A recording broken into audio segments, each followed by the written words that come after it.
No es lo mismo, aquí está, acá me quedo, acá me quedo, acá me quedo. No es lo mismo tratar una depresión cuando corresponde a un diagnóstico de depresión unipolar. No es lo mismo tratar una depresión cuando corresponde a una depresión mixta. Y no es lo mismo tratar una depresión cuando corresponde a una depresión unipolar. Entonces, ese primer desafío es el que va a afrontar con un enfoque probabilístico presentado por Roger McIntyre en Lancet de 2020. Se refiere a que hay síntomas o características de la historia del paciente o respuestas farmacológicas que van a permitir incrementar la probabilidad de acertar en el diagnóstico de si estamos ante una depresión bipolar o unipolar.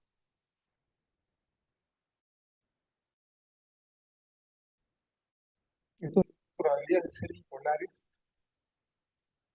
de esta forma.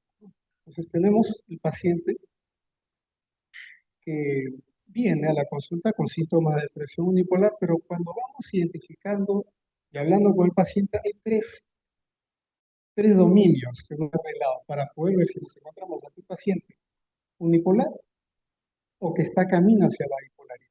Tres dominios: la historia clínica, la respuesta al tratamiento y los síntomas en el presente.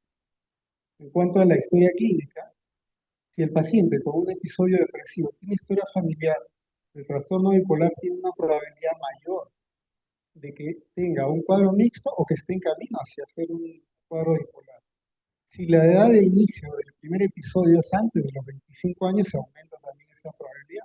Si es a menos de 18 años el primer episodio depresivo, la probabilidad es incluso mayor.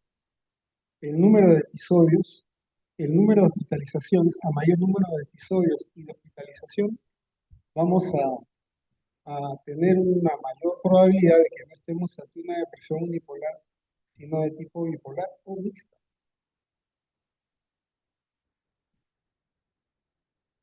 También en lo que se refiere a la historia clínica, un inicio rápido de síntomas depresivos, ¿no?, que pueden instalarse en cuestión de días, nos hace sospechar que estaríamos más probablemente hacia una depresión que se está orientando hacia la bipolaridad. Una mayor gravedad de los síntomas depresivos y un término también rápido o brusco de los síntomas depresivos nos orienta más hacia la bipolaridad. Eso en cuanto a la historia clínica. En cuanto a la respuesta al tratamiento, muchas veces recibimos pacientes que no están en su primer episodio o que ya tienen una consulta previa y un tratamiento previo con antidepresivos. Las variables respuestas que ha tenido el paciente nos pueden orientar hacia su bipolar o bipolar. Si lo que ha sucedido es que ha abandonado el tratamiento y ha recaído, pero no hizo síntomas maniformes, los cuales van a ser investigados en la entrevista, entonces regresaremos a que la probabilidad es que más sea bipolar.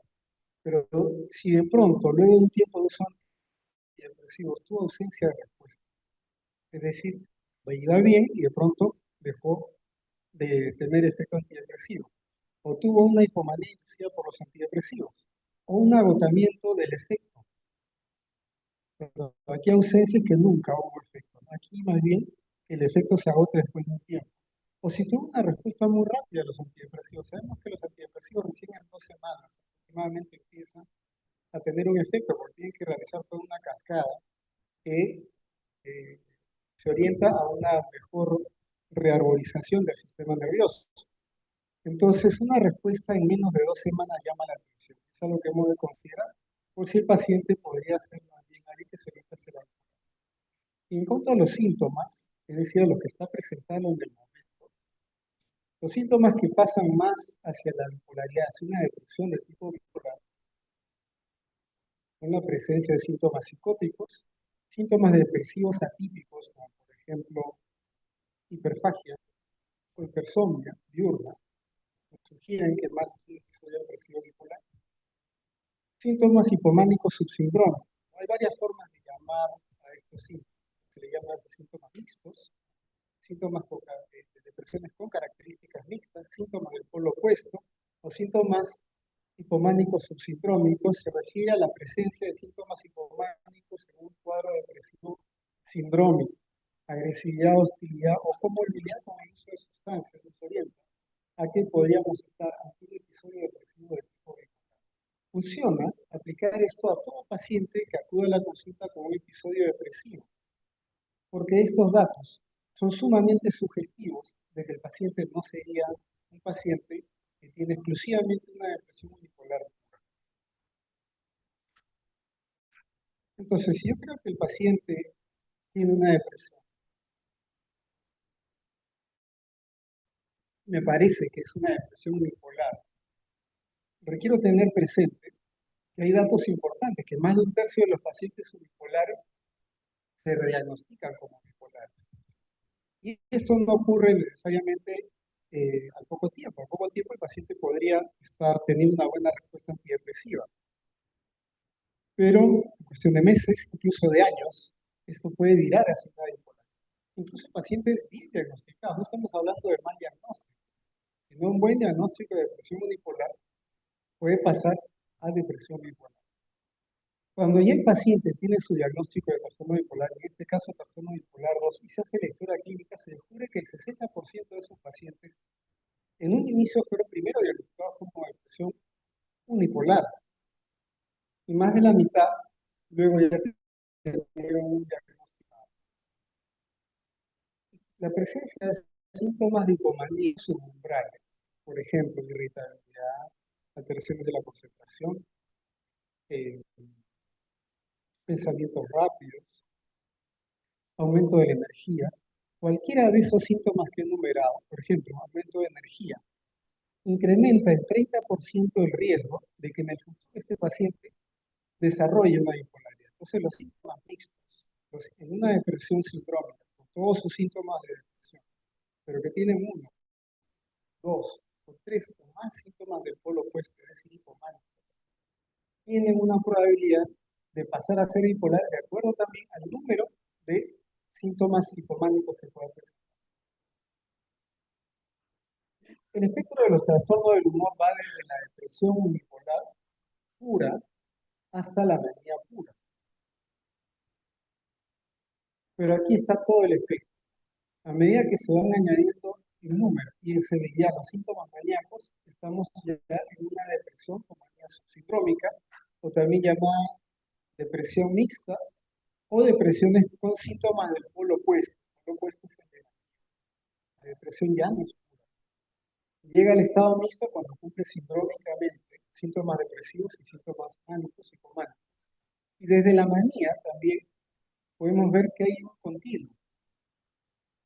Los pacientes eh, podrían ir yéndose hacia la manía mixta o manía con depresión subsindrómica o manía con síntomas del polo opuesto. Toda esa terminología se utiliza en la literatura y significa lo mismo. A medida que los síntomas depresivos se hacen más severos y se incrementan en número, la manía pura va pasando a ser una manía mixta. Y esta es la representación sindrómica de los trastornos del humor. Y si bien las clasificaciones categoriales de depresión unipolar, trastorno bipolar tipo 1, trastorno bipolar tipo 2, ciclotimia, trastorno bipolar no especificado y más, no son útiles para la práctica clínica, y realmente existe el trastorno bipolar tipo 2, pero la evidencia en realidad es más abrumadora hacia la perspectiva de este tipo, es decir, dimensional. Y las categorías nos sirven más para poder identificar algún tipo o subtipo de paciente, pero la gran mayoría de ellos están en este espectro.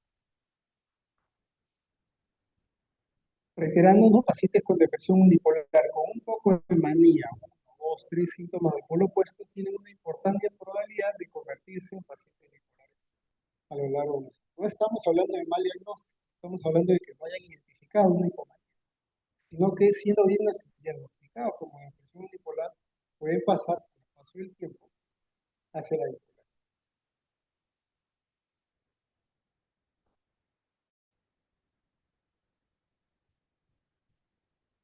A ver, este estudio, aunque ya tiene algunos años, es interesante. El estudio de Gaimi del año 2000 es el tiempo que se requiere para diagnosticar a los pacientes que están en el espectro bipolar. Para diagnosticar una depresión unipolar convencional, usualmente pasan más de 3 años en que el paciente ya está sintomáticamente estadísticamente capaz de ser diagnosticado. El 9%,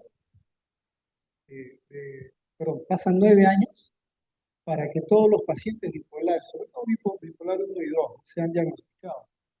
Si vamos solamente a los bipolares tipo 1, pasan 6 años para que sean diagnosticados. Y esto porque no se identifique la manía, sino porque su manía recién la hicieron prácticamente después de 6 años. Pero en todos los 6 años anteriores, habiendo debutado con síntomas depresivos, presenta algunas características que son muy sugestivas de que este paciente va a delirar. Y esa información nos permite ajustar el tratamiento farmacológico. El trastorno bipolar tipo 2, al no tener una manía franca, sino una hipomanía que muchas veces se puede identificar con otro cuadro, incluso se puede plantear erróneamente como que es normal. Casi son 12 años que tarda la identificación de un paciente cuando empezó su cuadro de bipolar. Usualmente también con episodios depresivos, con algunas características distintas, como la vimos en la diapositiva anterior. Y 12 años para el trastorno bipolar. Esto según el DSM-4, ¿no? Del año.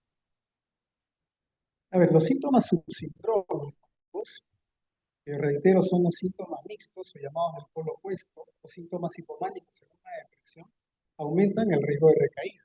Por lo tanto, requerimos buscarlos en todo paciente que tenga un episodio de depresión. La falta de remisión sintomática predice tasas más altas de recaída hacia la depresión. Son datos del STAR-D de 25 años, ¿no? Pero son datos importantísimos. Vamos a mejorar la diapositiva. ¿Qué es lo que quisiera resaltar con esto de los síntomas subsindrómicos y el riesgo de recaída? Existe una herramienta de detección de remisión funcional, porque con los pacientes con depresión queremos llegar no solamente a respuesta, no solamente a remisión sintomática. Respuesta sabemos que es que el paciente ha remitido el 50% de los síntomas, ¿no? O el 50% en la escala de Hamilton, pero remisión es que ya tenemos prácticamente una ausencia de sintomatología depresiva. Pero nosotros queremos llegar a la remisión funcional, que significa que el paciente realice todo aquello que realizaba antes de su primer episodio de depresión. Entonces, esta escala, que no la voy a explicar, nos sirve porque nos remite a la remisión funcional. Y la sexta pregunta de esta escala es importantísima y la podemos, sin usar la escala, la podemos utilizar para ver si el paciente que ha salido quizás o está saliendo de una depresión, ya está en remisión. Durante los últimos 7 días, ¿en qué medida la depresión afectó su capacidad para realizar sus actividades diarias aparte de trabajar? Es decir, la pregunta puede plantearse también de esta forma. ¿Se encuentra usted ya como estaba antes de la depresión? ¿En qué, más específicamente, en hacer aquello que disfrutaba hacer? Si la respuesta es no, si la respuesta es no, la siguiente pregunta es ¿a qué se debe que no? Porque podría ser que ya no se reúnan a jugar sus partidos de domingo, ya no hay equipo. O podría ser, pues, eh, el dinero que destinaba para una actividad deportiva costosa ya no lo tiene, hay otra razón. Pero si es que no le provoca tanto como antes, entonces no estamos en una remisión funcional. Probablemente sí sintomática, pero no funcional. Y si estamos en remisión sintomática y no funcional, aumenta el riesgo de recaída. Entonces, en cuanto al trabajo, el trabajo no es un aspecto a evaluar para remisión funcional, porque como las personas vivimos del trabajo, usualmente lo primero que vamos a tratar de restituir, pero las otras actividades que realizamos también de manera grata se consideran. Por eso, actividades diarias habituales aparte de trabajar, porque esta podría estar restituida.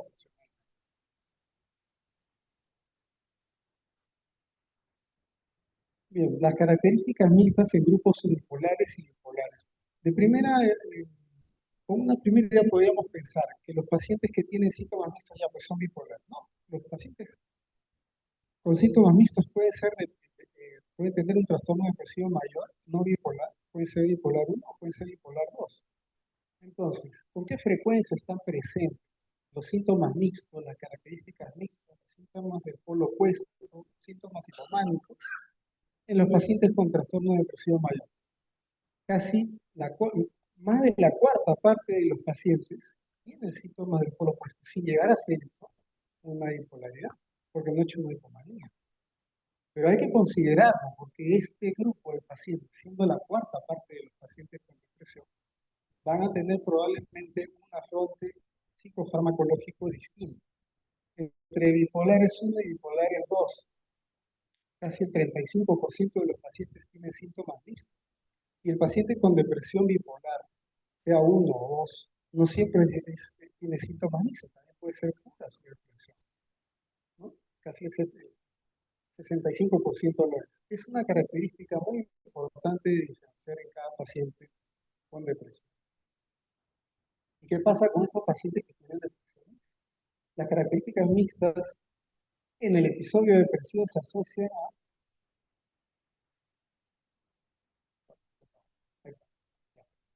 Esto de arriba desaparece solo. Les comentaba que las características mixtas, si están presentes en un paciente con depresión, van a hacer que la depresión sea más severa. El trastorno de consumo de sustancias conmóvido a la condición depresiva sea más frecuente en pacientes con depresión bipolar, pero no en pacientes con trastorno depresivo mayor. Entonces la comorbilidad va a ser un indicador de que probablemente es más probable que estemos ante una depresión de tipo B. Aquí vemos cómo complica el afronte clínico y psicofarmacológico y psicoterapéutico cuando el paciente tiene síntomas. Hay tasas más altas de enfermedad coronaria, esto también ya se conoce claramente. No solamente hay condiciones psiquiátricas que se complican, sino condiciones no psiquiátricas, somáticas. ¿Cuál es la prevalencia de características mixtas en trastorno depresivo?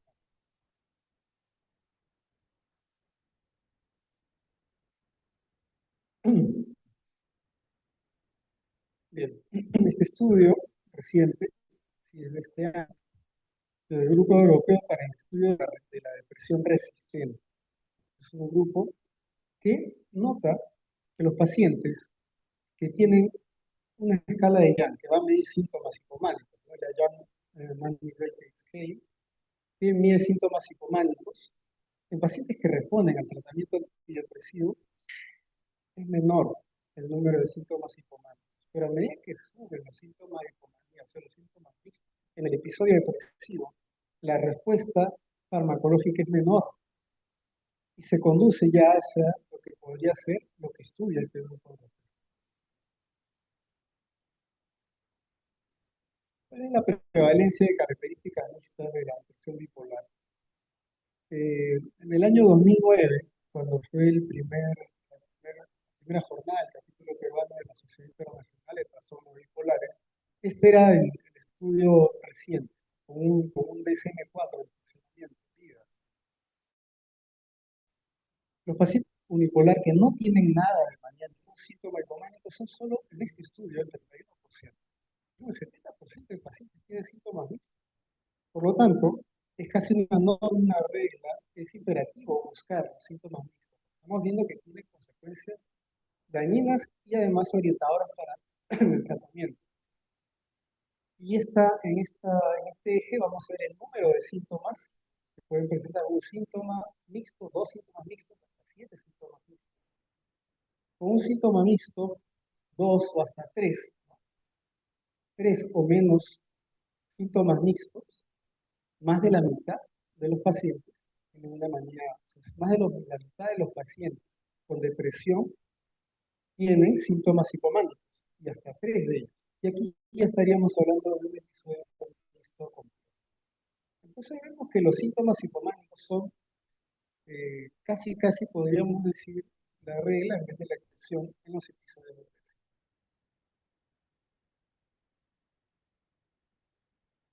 ¿Cuáles son los síntomas frecuentes, más frecuentes en las depresiones mixtas?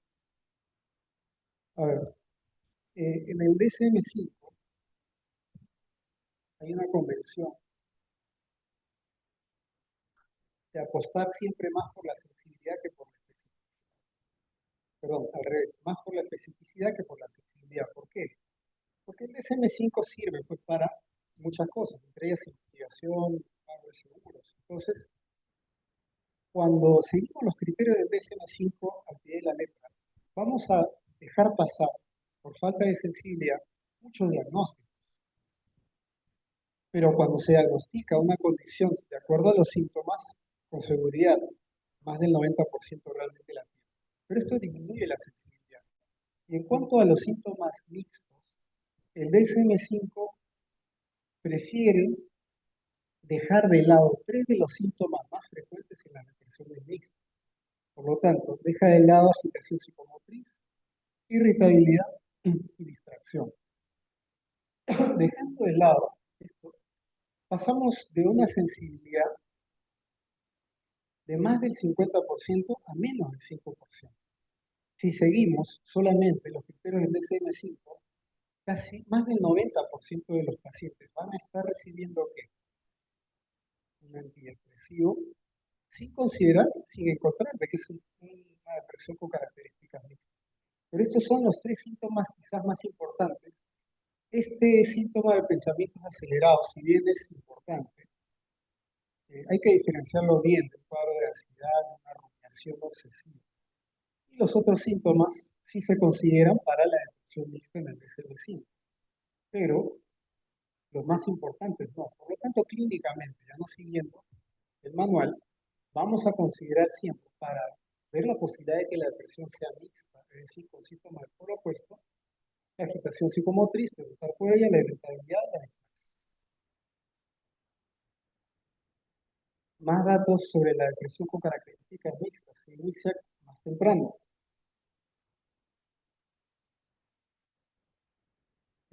Tiene más probabilidad de tener síntomas psicóticos.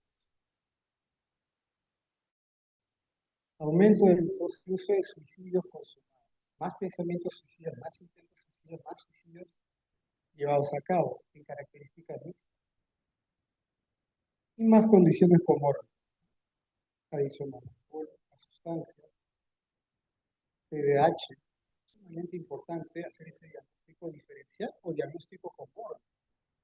Es muy frecuente que pacientes con depresión pasen a la categoría de depresión resistente al tratamiento sin haber sido evaluados por un déficit de atención con hiperactividad y en adultos sobre todo, porque en los últimos 30 años, desde hace unos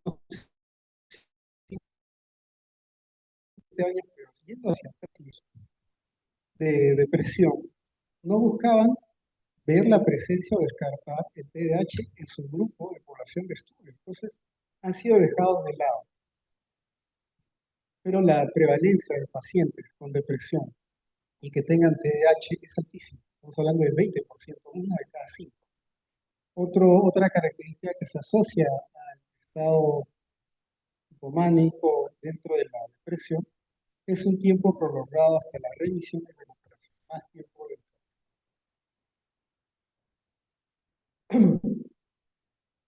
En el año 2011 se publicó un estudio de Fedorov en la American Journal of Psychiatry, muy interesante.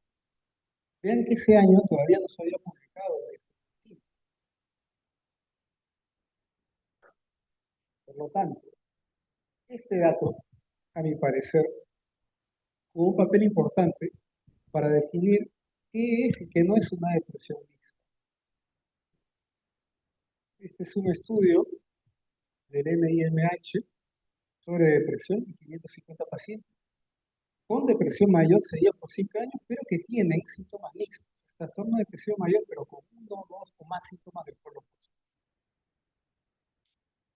Hay un tiempo en el que estos pacientes con depresión mixta, que al ya remitir su cuadro, al tiempo hacen de trastorno bipolar tipo 1, al tiempo hacen trastorno bipolar 2, y aquí de manera consolidada se ven los pacientes que hacen manía o hipomanía. Manía y hipomanía, o sea, ya pasaron a ser bipolar. Esto es lo que quería mostrarles. Ya tiene tiempo, pero que se mostró mucho. Vemos cómo los pacientes con menos de 3 síntomas, a lo largo de los años, aquí sí más de 5 años, el 20% de ellos va a ser una hipomanía o una manía. Entonces, el 20% de pacientes con menos de 3 síntomas, uno o dos síntomas del polo hipománico, el polo opuesto, van a ser bipolares. Un 20% nada, nada, nada despreciable. Pero aquellos que tienen 3 o más síntomas del polo opuesto tienen una probabilidad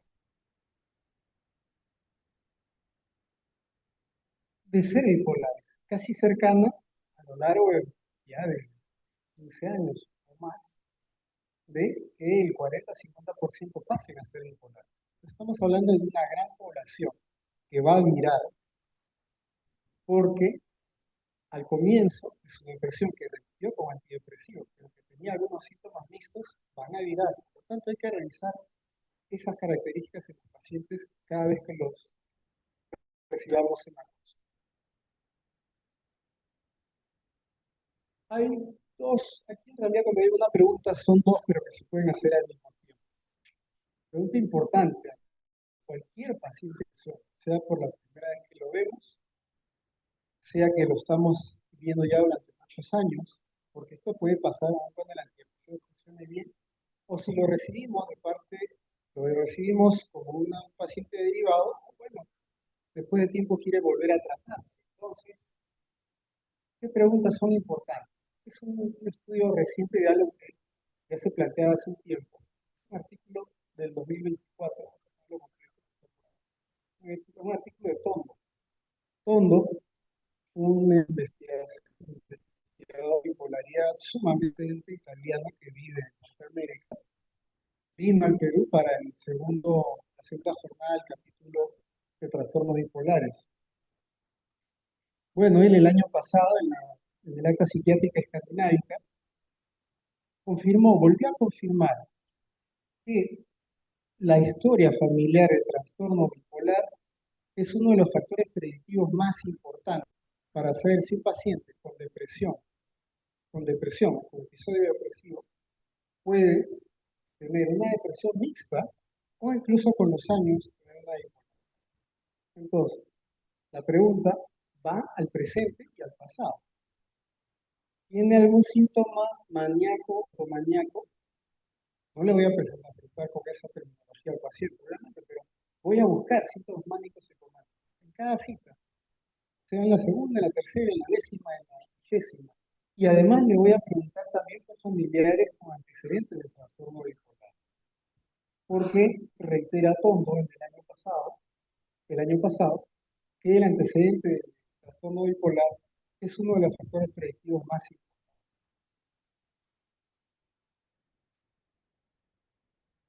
Hay instrumentos de detección que son útiles, ¿no? Y con el paso de los años han ido mejorando, manteniendo sensibilidad, casi especificidad, pero mejorando en el número de preguntas que se hacen al paciente, porque esto hace que sea más rápido, más práctico. Tenemos las 13 preguntas sí no del Disorder Questionnaire. Tenemos el checklist, el HCL de ULANS, 32 preguntas, toma tiempo. Pero lo último que desarrolló Roger McIntyre es el Rapid Screener, que solo tiene 6 preguntas, que se hacen rapidísimo, rapidísimo. Realmente lo pueden bajar, no necesitamos una autorización, lo dejan libre en la red. Son solo 6 preguntas de sí o no para detectar depresión bipolar tipo 1. Tipo 1. Pero, si revisamos bien las preguntas, hay 2 o 3 preguntas, pero más una que se puede aplicar también a los pacientes con depresión bipolar tipo 1. E incluso a los pacientes con depresión mixta, que no completan un diagnóstico de bipolaridad. Hablamos de la primera pregunta. La primera pregunta es por síntomas psicománicos en el episodio depresivo actual. Y la siguiente pregunta, esa primera pregunta involucra también los antecedentes del trastorno bipolar, más aún cuando son de primer grado.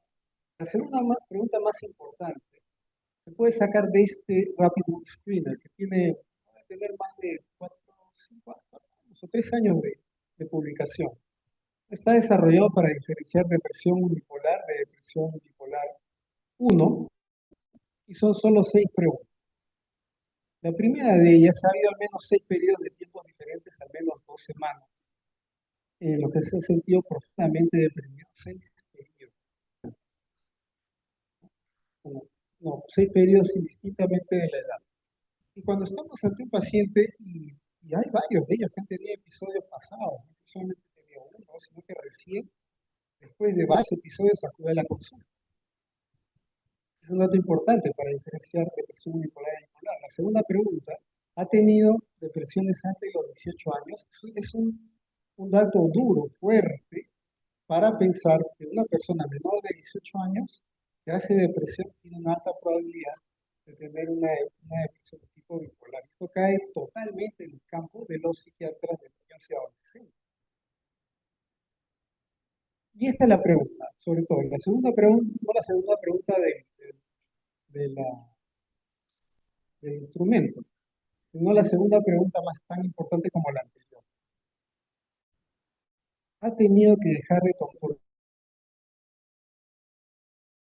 porque le volvía muy irritable o hiperactiva? La probabilidad de que este paciente tenga una depresión de tipo bipolar, no solo uno, podría ser tipo 2, también eso ocurre. Entonces, debe hacer esta pregunta a cada paciente deprimido antes de reiniciar el tratamiento, si es que ya recibió un tratamiento previo. Aquí la pongo un poco más grande. ¿Alguna vez ha tenido que dejar o cambiar su antidepresivo porque se volvía muy irritable? O como llaman los americanos, hyper, que es un estado de un incremento de satisfacción excesivo y un aumento de energía notable. Aumento de energía notable y sentimiento de satisfacción altísimo. Y esto ha ocurrido después del antidepresivo que tomó en el pasado.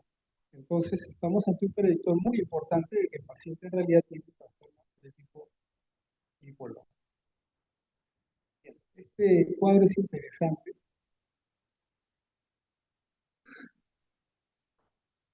Nosotros buscamos tratar de utilizar la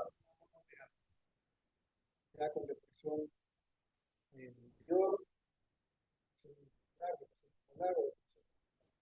Entonces, estas recomendaciones que hace Stephen Stahl ya en el 2017 son para medicamentos de primera línea en monoterapia, basados en el espectro bipolar.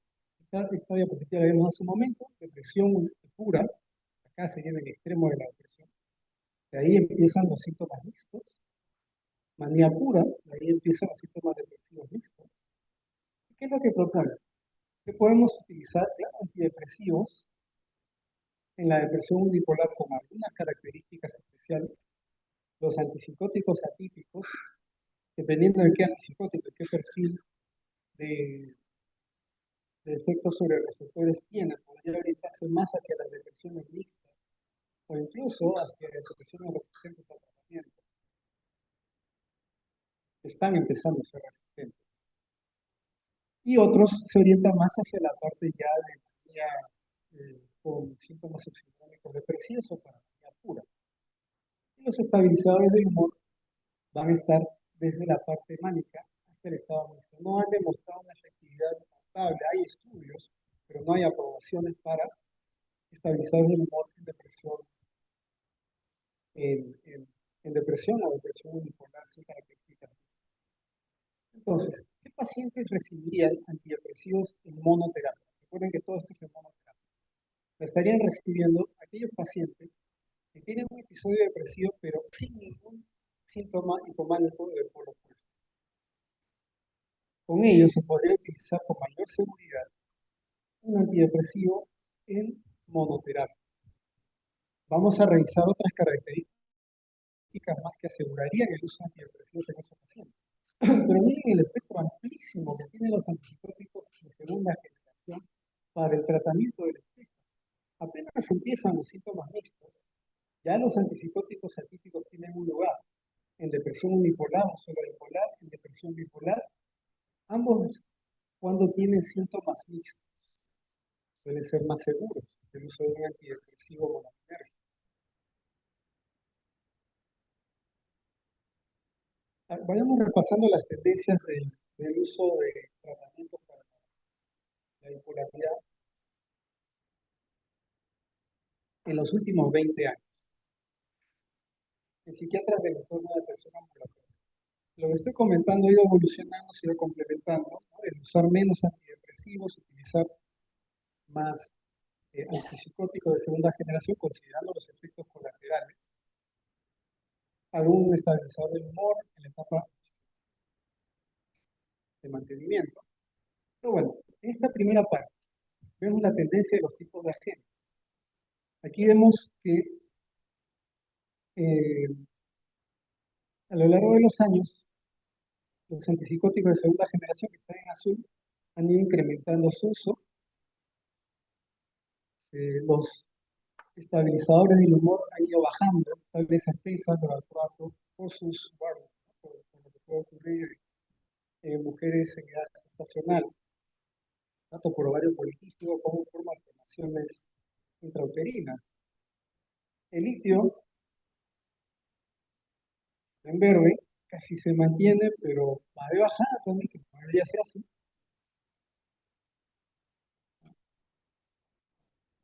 Es muy sensible. ¿Qué síntomas? Bien, entonces, estas son las características que más quería resaltar en esta diapositiva. Y en esta vemos las tendencias de las prescripciones para pacientes ambulatorios. Estas comparan del 97 al 2000 y de 2013 al 2016. El número de pacientes ambulatorios es casi medio millón y de 2013 al 26 más de 1 millón. Pero que vemos aquí que se siguen utilizando no solo antidepresivos en la misma proporción, sino aún más. Se utilizan más los antidepresivos en pacientes con bipolaridad. Esto tiene una explicación, pero es algo que necesitamos utilizar con mucho más cuidado si es que lo vamos a utilizar. Los estabilizadores, los antidepresivos ya incluso en monoterapia, sin estabilizador del humor, en un mayor número de visitas, se usan más en monoterapia. Los estabilizadores del ánimo están de bajada, como vimos en el cuadro. El litio casi está a la mitad. Y los antipsicóticos de segunda generación han cuadruplicado su prescripción. Pero lo preocupante es esto, ¿no? Que los antidepresivos siguen indicándose y algunas veces en monoterapia, con las consecuencias que puede tener de desestabilización, aparición de síntomas mixtos, exacerbación de los síntomas mixtos. El STEP-BD es un estudio que se preparó para estudiar depresión bipolar depression. Y se derivan de ahí muchísimos estudios, ¿no? Es un gran grupo de pacientes, pero ¿qué encontró respecto al uso complementario de antidepresivos en pacientes con depresión bipolar? Que pueden haber sido tratados primero con estabilizadores del humor, litio. No se encontró ni ventaja ni desventaja para los antidepresivos ayudantes. Aquí vemos pacientes que reciben el estabilizador del humor más un antidepresivo, el estabilizador del humor más placebo, y no hay diferencia significativa. Y el viraje a manía tampoco. Pero eso no significa que no sean perjudiciales los antidepresivos en depresión bipolar. Lo que sucede es que puede no llegar a manía, pero el paciente se desestabiliza con 1 o 2 síntomas maníacos. Pero necesitamos 4, 5, 6 síntomas hipománicos para hablar ya de una manía emergente de tratamiento. Pero ¿por qué se desestabilizan? Porque probablemente han tenido ya síntomas hipománicos del polo opuesto y con los antidepresivos se está teniendo más. Pero no hay mejora, no mejora. Eso es lo que involucra este estudio. También es cierto que todavía se tiene que estudiar mucho más sobre el uso de antidepresivos, pero esto es lo que hasta ahora tenemos. Después vamos a volver al tema. La voy a cuestionar incluso lo que estoy diciendo ahora. Aquí vemos ya en los estudios consolidados, ¿no? Que no es significativo el efecto de antidepresivos monoaminérgicos en la depresión bipolar. No aporta, según estos estudios. Pero ¿qué pasa con estos estudios? El tema de los síntomas mixtos no fue bien discriminado en los grupos de pacientes en quienes se estudia, o eran estudios que venían, estudios de metaanálisis que vienen pues, de diferentes estudios. Y al no ser bien discriminados en quienes se utilizó el antidepresivo, en depresiones puras o en depresiones mixtas, entonces los resultados no son lo suficientes como para darnos información. Pero esto es lo que se tenía hasta este año, hasta el 2016. Es decir, que los antidepresivos no deberían de utilizarse. No deja de ser cierto, pero con algunas consideraciones que vamos a ver en el resto de la exposición. Eh, acabo la- ¿Sí?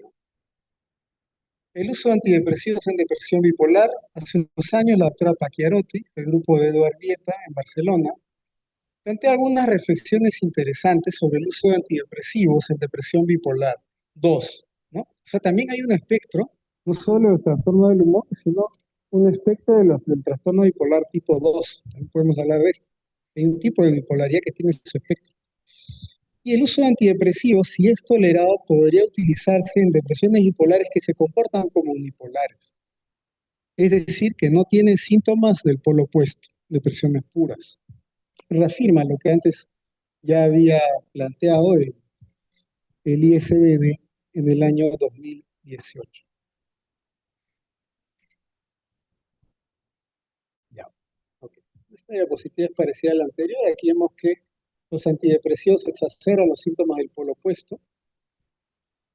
En esta diapositiva se confirma que no hay aprobación de los estabilizadores del humor para depresión bipolar ni para depresión mixta. Sin embargo, hay algunos estudios sobre la eficacia de la motrigina o valproato para depresión bipolar, pero con un NNT muy alto. El litio es muy reconocido por sus efectos antisuicidas, pero no se recomienda en monoterapia. El litio tiene beneficios importantes, ¿no? Pero sí se recomienda en esas bipolaridades que son bastante estables en su ciclicidad, no de ciclos rápidos, sino en sus ciclos largos. En ellos el litio va muy bien y además sabemos por estudios relativamente recientes que pacientes bipolares van a retrasar la aparición de demencia, va a disminuir el riesgo suicida e incluso va a disminuir el riesgo de patologías cardiovasculares en pacientes. En cuanto a los antipsicóticos atípicos en el espectro de los trastornos del humor, hoy en día nos estamos refiriendo al efecto antidepresivo. Tenemos que en depresión unipolar, los antidepresivos, porque se puede decir que es unipolar hasta que tiene dos síntomas del polo opuesto. ¿Sí? Según el DSM-5 se necesitan tres características mixtas. Pero en la clínica tenemos que detectar el primer síntoma del polo opuesto para ver cuál usamos. Pero que está probado por la FDA. Esto es importante saber de qué trata. Bien, de lo que tenemos, aripiprazol está aprobado para como coadyuvante en la depresión que no remite con un monoamínérgico. Brexpiprazol no lo tenemos, pero creo que va a venir también la combinación con la sapina fluoxetina. Etiapina sí la tenemos, aprobada como coadyuvante. En depresiones mixtas hay estudios, ¿no?, de cómo funciona cariprazina, tanto para la anemia mixta como para la depresión mixta. Funciona muy bien Uracilona en estos pacientes, probablemente estos sean medicamentos de primera elección para el paciente con depresión mixta, pero faltan esos estudios todavía. Hay, pero no aprobación. Aunque hay una aprobación reciente, reciente para cariprazina en depresiones mixtas, ya aprobación. Y aprobados para depresión bipolar, tipo 1, cariprazina, lurasidona, olanzapina y solo quetiapina y lumateperona, que no creo que tengamos hasta dentro de varios años, tienen aprobación para depresión bipolar tipo 1 y 2. Pero lurasidona y cariprazina funcionan en depresión bipolar tipo 2 también. Hay estudios que lo sostienen. Para los psiquiatras de niños y adolescentes, esta diapositiva interesante del año pasado, de que se ve las necesidades no satisfechas, tanto para el mantenimiento del trastorno bipolar como para el tratamiento de la depresión bipolar aguda. Solo tenemos aprobada esta combinación que pocas veces se utiliza, pero sabemos todas las consecuencias y también en el aumento de peso. Lo que pasa es que la universidad no tiene aprobación para estas edades, ¿no? En necesidades altas, ¿no? Porque solamente hay dos armas. Yo me imagino que ya en el hospital estamos el estupendo servicio que tienen los psiquiatría de niños y adolescentes. Tengo un buen amigo ahí, el doctor Chicoma, ya utilizarlo, porque además, aunque no tiene aprobación para depresión con características mixtas, hay evidencia, hay estudios que sustentan su uso. Empezar quizás en 10 miligramos, daily, vamos a empezar, y esperar un par de semanas. Pero hay que usar. Este fármaco requiere más uso en adultos, pero también en niños y adolescentes. Esto lo vamos a pasar.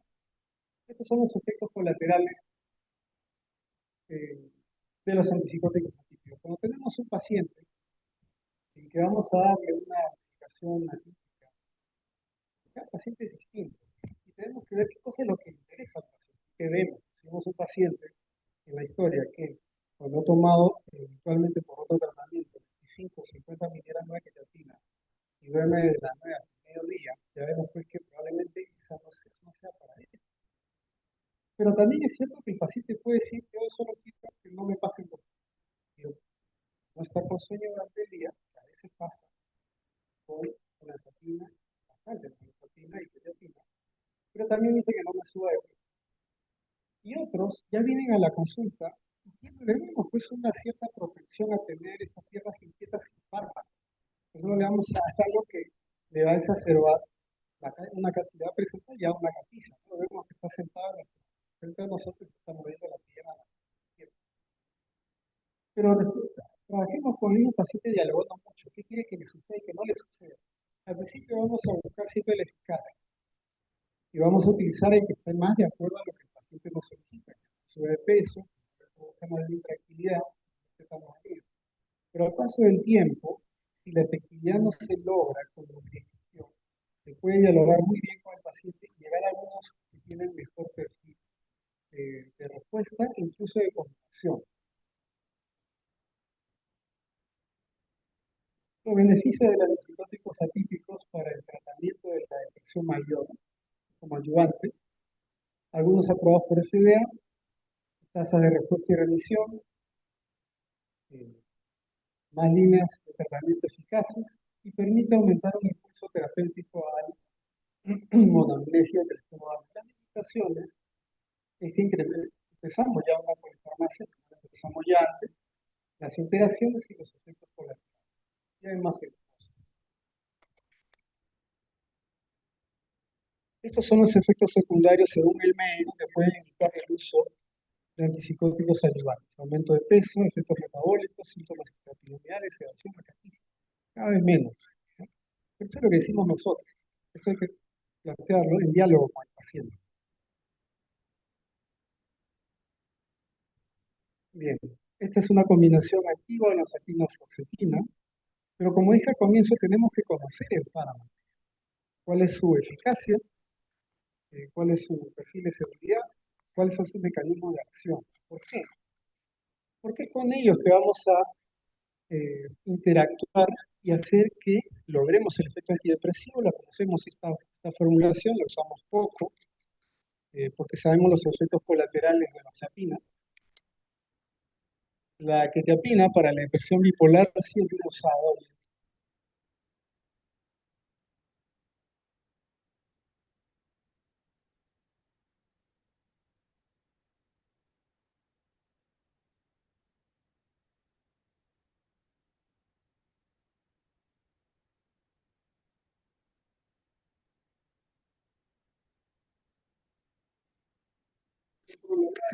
Para depresión mayor, pero no se recomienda tanto por el aumento de efectos colaterales cuando se combina con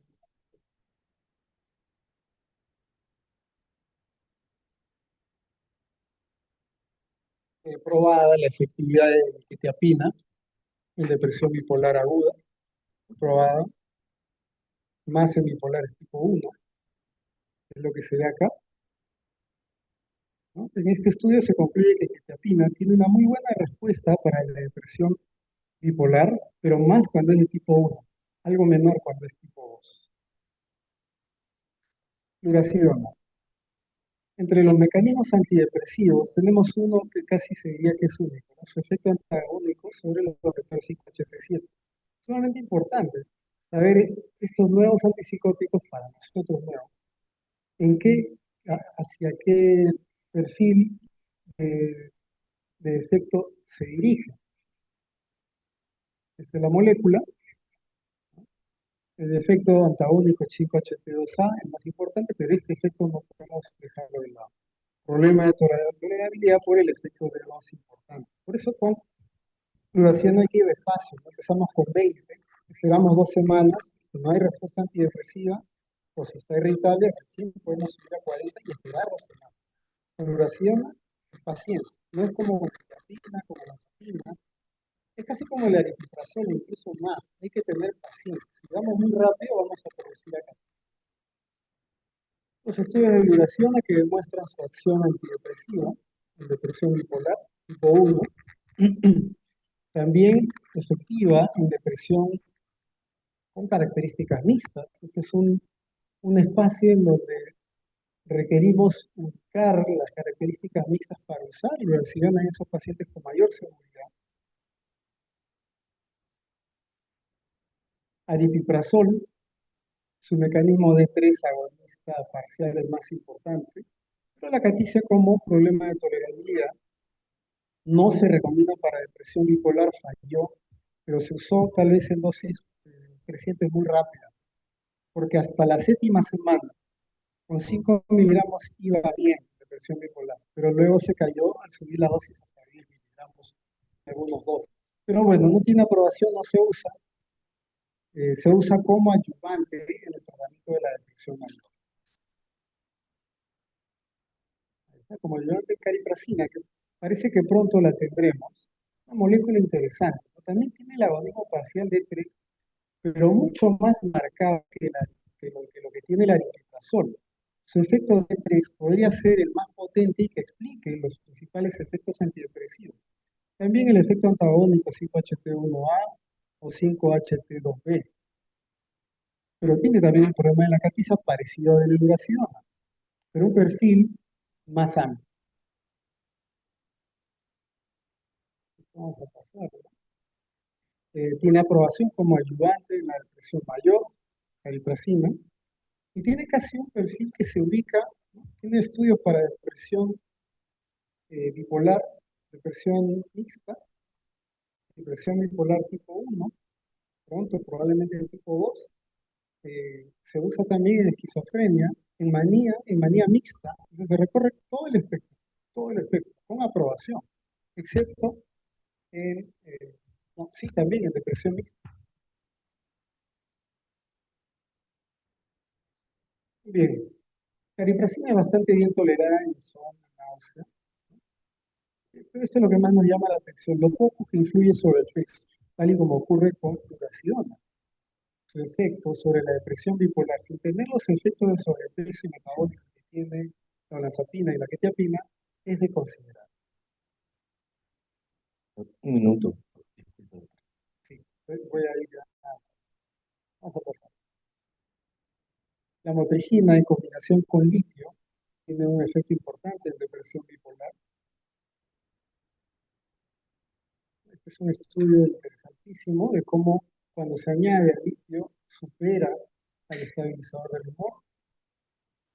En la evaluación individual se prefiere antidepresivos cuando estamos ante una persona bipolar tipo 2, cuando el episodio depresivo es puro, cuando no hemos tenido ciclos rápidos, no ha habido una vida reciente, y un tipo especial, no hay comorbilidad de sustancia. Estas son las características que van a favorecer el uso de antidepresivos en pacientes que tienen trastorno bipolar tipo 2 y que no presentan síntomas de bipolar.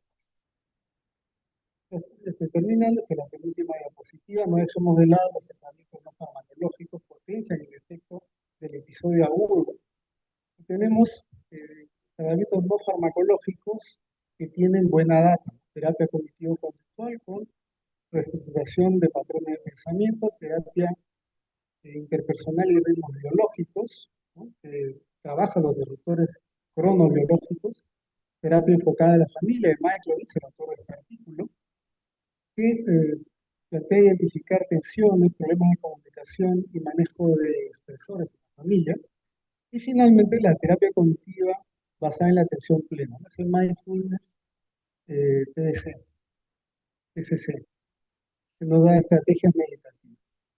En resumen, las estrategias basadas en monaminas a menudo logran resultados parciales, Y hay que añadir, para lograr la remisión funcional, probablemente un antipsicótico de segunda generación, porque nuestro objetivo final es la remisión funcional. Hemos de diferenciar los diagnósticos de depresión mayor unipolar de la depresión bipolar para saber si estamos en condiciones ya de, con mayor seguridad, utilizar un antipsicótico de segunda generación. Requerimos encontrar la presencia de síntomas mixtos para saber si lo vamos a tener que tratar. La elección inicial busca evitar el aumento de peso y también los efectos adversos relacionados al D2, de la catiza. Conocer los antipsicóticos que tienen indicaciones para la depresión mayor y o depresión bipolar y sus mecanismos de acción únicos son sumamente importantes porque ya estamos en capacidad de poder incluso utilizar dos antipsicóticos de segunda generación en un mismo paciente. Porque si vemos el perfil de mecanismos de acción que conversamos en su momento, de cariprazina, de lurasidona o incluso de quetiapina, hay pacientes que necesitan que se activen más receptores de los que activa un solo antipsicótico de segunda generación. Muchísimas gracias. Agradecemos al doctor Carlos Mendoza su disertación sobre implicancias en el tratamiento, ¿no?, de la depresión y trastornos del humor. Eh, Le damos otra vez unas fuertes palmas, por favor. Bueno, continuando con la 29ª jornada científica del Hospital Balizán, eh, queremos anunciar que primero vamos a hacer la entrega del certificado, del diploma de la participación al doctor Carlos Mendoza, a cargo de la doctora Reynoso. Por favor, le invitamos adelante. La doctora Jessica Reynoso entregando el certificado como ponente del doctor Carlos Mendoza.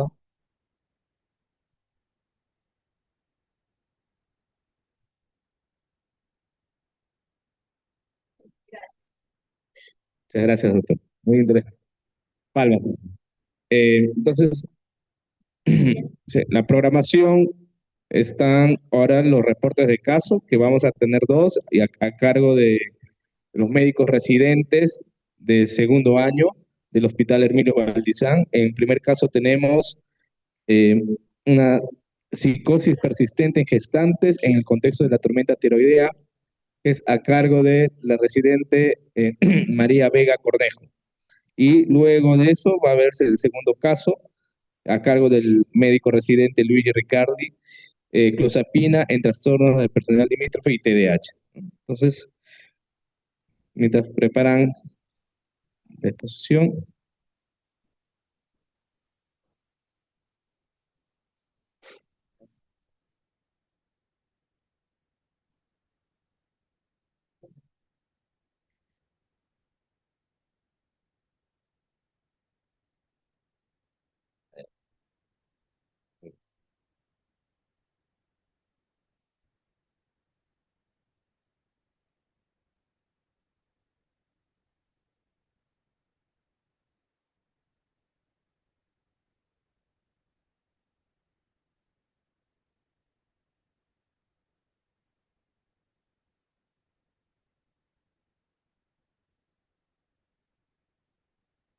bueno, para ir mencionando, la doctora María Vega es de pregrado de la Universidad San Luis Gonzaga de Ica y está haciendo ahora su residentado por la Universidad de San Marcos, ¿no?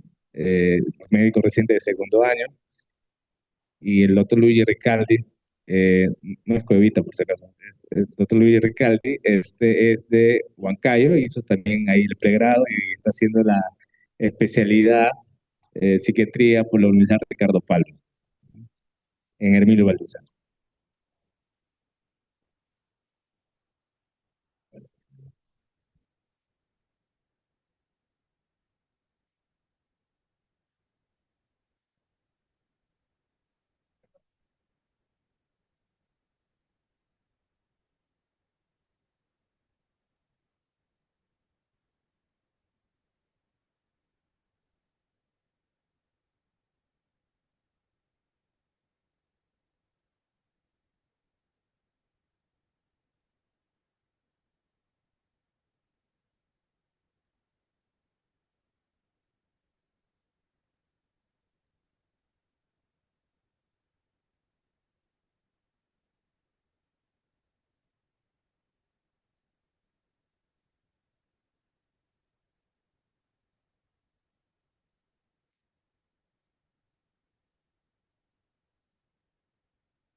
Bueno, recibamos con fuertes palmas a la doctora María Vega Cornejo, que nos va a presentar el caso de psicosis persistente de inicio de la gestación asociada a una tormenta tiroidea. Palmas para ella, por favor.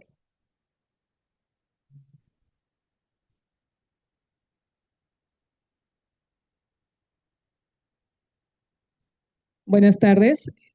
Como ya mencionó mi colega, mi nombre es María Libertad Vega Cornejo. Soy médico residente de segundo año en el Hospital Hermilio Valdizán por la Universidad Nacional Mayor de San Marcos. El día de hoy, continuando con el programa de la jornada, voy a presentar un informe de caso titulado Psicosis persistente de inicio en la gestación asociada a tormenta tiroidea.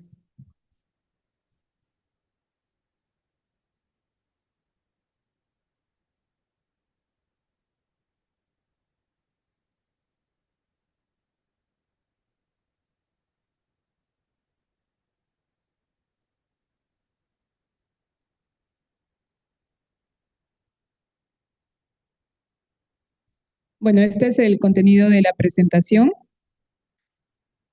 Vamos a iniciar con un breve resumen del caso. Este caso es sobre una paciente de 18 años de edad, migrante venezolana, gestante, que tenía como antecedentes hipertiroidismo, pero no llevaba tratamiento. También en cuanto a antecedentes resaltantes, ella tiene su padre diagnosticado de esquizofrenia allá en Venezuela, y ella es llevada a nuestra institución por presentar un episodio psicótico agudo a las 26 semanas de gestación. Este episodio fue de inicio brusco, igual más adelante vamos a ahondar, pero básicamente se caracterizó por alucinaciones, delusiones, conducta desorganizada y heteroagresividad. Todo esto generó que tanto su madre como su pareja la llevaran a la institución. Estando en la institución, ella presentó síntomas sistémicos que generaron la necesidad de que fuese referida al menos 2 veces a un hospital general, en el cual fue diagnosticada finalmente con tormenta tiroidea, tuvo que ser cesareada y luego volvió a nuestra institución para continuar con su manejo. La cesárea fue a las 32 semanas de gestación, e incluso luego de que ya había sido cesareada y que volvió a nuestra institución, persistía con la sintomatología psicótica activa.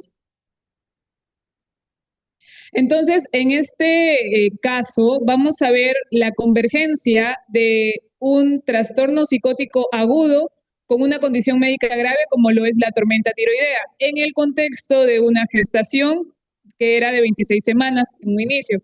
Entonces, entre las manifestaciones graves que presentó la paciente estuvieron heteroagresividad, alucinaciones, desorganización conductual, y luego se agregan los síntomas sistémicos que incluyeron fiebre, hipertensión, taquicardia y alteración del sensorio. A pesar de que se llegó a estabilizar hormonalmente, la paciente persistió con la sintomatología psicótica, y además, ahondando en la historia, la paciente ya tenía una vulnerabilidad psicosocial, antecedentes de abuso, un mal soporte familiar, entre otros. Sin embargo, una vez que estuvo en hospitalización, llegó a tener una buena respuesta al tratamiento farmacológico, tanto antipsicótico como el endocrinológico, y tuvo que ser necesario el uso de la aplicación de 8 sesiones de terapia electroconvulsiva. A modo de introducción, de manera muy breve, la tormenta tiroidea es una complicación rara del hipertiroidismo, también denominada crisis de tirotoxicosis, que bueno, si lo decimos de manera simple, es que se secreta demasiada hormona tiroidea en un tiempo corto, en un periodo de tiempo muy corto. Y esto puede llegar a ser mortal si es que no se trata rápido, si es que no se aborda rápido.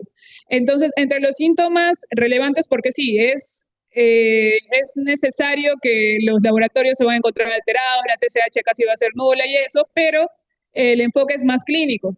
Y entre los síntomas predominantes van a estar fiebre, taquicardia, hipertensión arterial y alteración del sensorio, que son los que la paciente presentó. En cuanto a la psicosis en el embarazo, bueno, esta ha sido menos estudiada que la psicosis posparto. Sin embargo, es una entidad que sí llega a presentarse, tiene una prevalencia menor del 0.7 según estudios estadounidenses. Y va a presentar tanto riesgos como para la madre y para el feto. En cuanto a los riesgos para la madre están la autoagresión, el intento suicida, la necesidad de hospitalización también por los síntomas que va a presentar. Y entre los riesgos para el feto, bueno, se puede presentar un parto pretérmino, una restricción del crecimiento intrauterino, entre otros. Ahora, en cuanto al estudio de psicosis, si relacionamos psicosis y embarazo, como que ya hay pocos estudios, pero lo que sí se ha visto es que en tormenta tiroidea pueden ser como que los síntomas iniciales, síntomas psicóticos.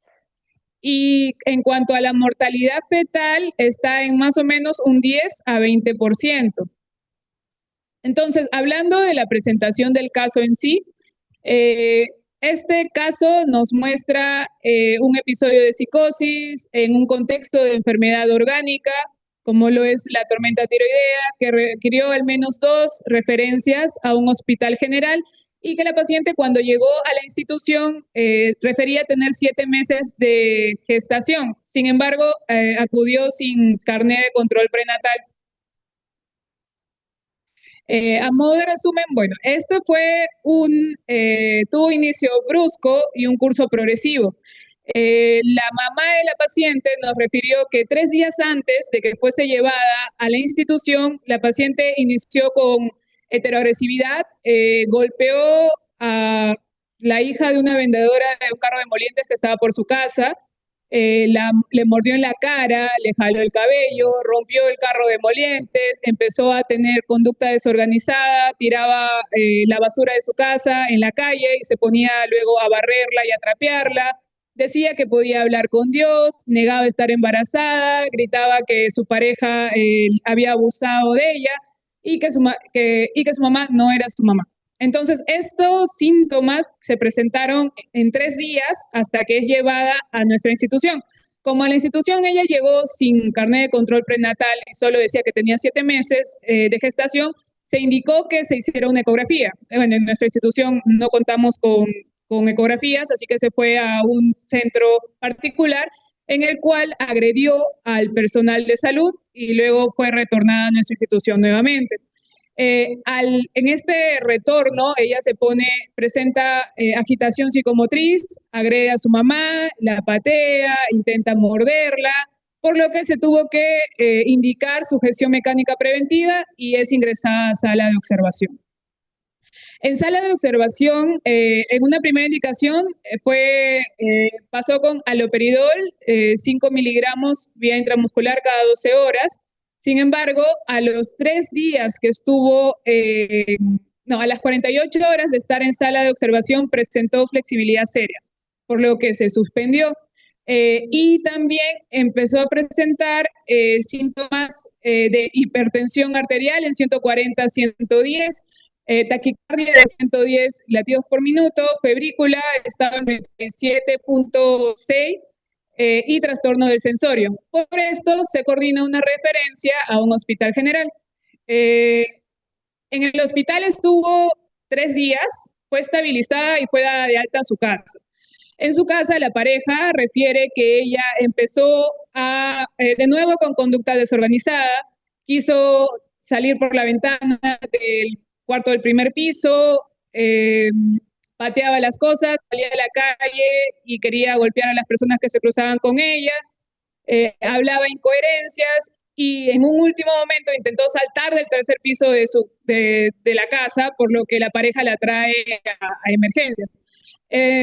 Como ya le habíamos visto anteriormente, preguntamos cuáles fueron las indicaciones que se le dieron en el hospital general con respecto a su cuadro endocrinológico. Y la pareja dijo que le habían indicado tiamazol, pero que no había entendido las indicaciones y que no se lo había dado. Entonces, ella de nuevo es ingresada a sala de observación. Cuando llega esta segunda vez al hospital, estaba en evidente agitación psicomotriz y decía que estaba embarazada de 10 hijos. Entonces, en sala de observación pasan un par de horas y nuevamente ella pasó con haloperidol 5 miligramos intramuscular cada 24 horas y quetiapina. Solo recibió una dosis de quetiapina de 200 miligramos vía oral y debido a que empezó a presentar otra vez hipertensión arterial, esta vez fue 140/90, fiebre 39.2, taquicardia de 114 y alteración del sensorio. Es por esto que se coordina una referencia a un hospital general y es aceptada. Entonces, en el hospital nuevamente se estabiliza hormonalmente. Ella se le instaura tiamazol 20 miligramos vía oral cada 24 horas, pero la sintomatología, la conducta desorganizada persistía. Del hospital general van hacia nuestro hospital a solicitarnos indicaciones de cómo manejarla porque refieren que la paciente se ponía la ropa interior sucia de sus compañeras, se sacaba el pañal y se comía sus heces, insultaba a todo el mundo, agredía, pateaba, escupía.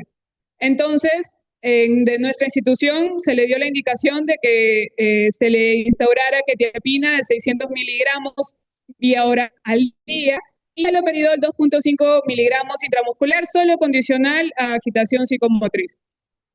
Estando en el hospital, en este nuevo internamiento en el hospital general, ahí se le diagnostica de tormenta tiroidea y se le realiza una cesárea a las 32 semanas de gestación. De esta cesárea se obtiene un producto, un recién nacido de sexo femenino, pesó 2 kilos 100 gramos, y por capurro tenía 34 semanas. Entonces, habiendo hecho la cesárea a los 3 días y notando que todavía persistía la sintomatología a pesar de que se estaba dando el tratamiento antipsicótico, solicitan una contrarreferencia a nuestra institución y es aceptada, por lo que reingresa a sala de observación en evidente agitación psicomotriz y expresando delusiones de daño que eran enfocadas hacia su padre y hacia su madre. Pasa 2 días en sala de observación y se indica su pase a hospitalización del pabellón mujeres. En cuanto a su evaluación en hospitalización, al examen físico, bueno, lo más resaltante era la cicatriz en abdomen por la cesárea, pero no tenía signos de flebosis, el abdomen estaba no doloroso a la palpación. Y en cuanto al examen mental, la paciente se encontraba despierta, estaba orientada en espacio y persona, parcialmente en tiempo, por momentos presentaba agitación psicomotriz y se ponía a gritar, gritaba el himno nacional, luego lloraba, presentaba delusiones de daño sobre su pareja y un afecto ansioso con marcada labilidad emocional. En cuanto a los exámenes de laboratorio, de manera resumida en un primer momento, lo más resaltante fue que tuvo una TSH de 0.3, en su segundo ingreso tuvo una PCR de 70 y un CPK de 524, que esa fue la otra referencia que se hizo. Y durante la hospitalización, la TSH con las indicaciones que ya tenía del hospital general se normalizó. Ahora, en cuanto a antecedentes, la madre en la gestación tuvo una infección urinaria a las 27 semanas y amenaza de parto prematuro, por lo que refirió que había estado hospitalizada 7 días y luego fue dada de alta. Al nacer, la paciente estuvo hospitalizada durante una semana por incompatibilidad ABO. La paciente es grupo sanguíneo B y la mamá es O. No reportaron alteraciones del desarrollo psicomotriz ni del lenguaje. A los 2 años de edad, la paciente sufrió un episodio de tocamientos indebidos por su padre, quien tiene el diagnóstico de F20, de esquizofrenia. A los 3 años, ella se intoxicó con medicación de su abuela, que fue propranolol e ibuprofeno. La madre no dio más detalles de este evento, excepto de que tuvieron que hacerle un lavado gástrico en el hospital y estuvo hospitalizada por 15 días. En cuanto a su rendimiento académico, la madre le pide que siempre fue bueno, al menos en primaria. Luego, cuando la paciente tenía 11 años de edad, emigraron a Perú y continuó sus estudios secundarios. Aquí sí su rendimiento académico baja porque refieren que sufría de bullying por sus compañeros por ser extranjera. A los 12 años de edad sufrió un intento de violación por parte de un compañero de clases. La mamá refiere que se intentó hacer denuncia, pero no llegó a más. Bueno, eso sí. Y el diagnóstico de hipertiroidismo es desde los 14 años de edad, pero el tratamiento siempre fue irregular. A los 15 años, la madre dice que la vio haciendo striptease virtual y que encontró fotos y videos de carácter sexual en su celular. Fue vista consumiendo marihuana una vez. A los 16 años sufrió violación sexual por un hombre 24 años mayor a ella que había conocido por las redes y había coordinado una cita. La madre dice que se puso a la denuncia, pero que el caso se archivó. A los 17 años convivió con su última pareja y esta pareja la hizo abortar, o al menos es lo que refieren, la hizo abortar unos 3 meses antes de esta gestación, de esa última gestación, y hay dudas sobre la paternidad de su recién nacido. En cuanto a los tratamientos que se realizaron, como ya había mencionado, el tratamiento endocrinológico fue con tiamazol, 20 miligramos al día, que es la indicación de Hospital General que se continuó en nuestra institución. En psicofarmacológico, que ya había empezado con quetiapina, pero en hospitalización pasó a olanzapina, llegando a 30 miligramos vía oral al día, pero como igual la sintomatología siguió muy florida, se decidió iniciarle terapia electroconvulsiva, completando 8 sesiones, y además psicoterapia individual. En el primer ingreso a sala de observación, la indicación fue haloperidol, 5 miligramos intramuscular cada 12 horas por 4 dosis, pero ahí es cuando presenta flexibilidad seria, por lo que se suspende y se inicia quetiapina, 200 miligramos al día.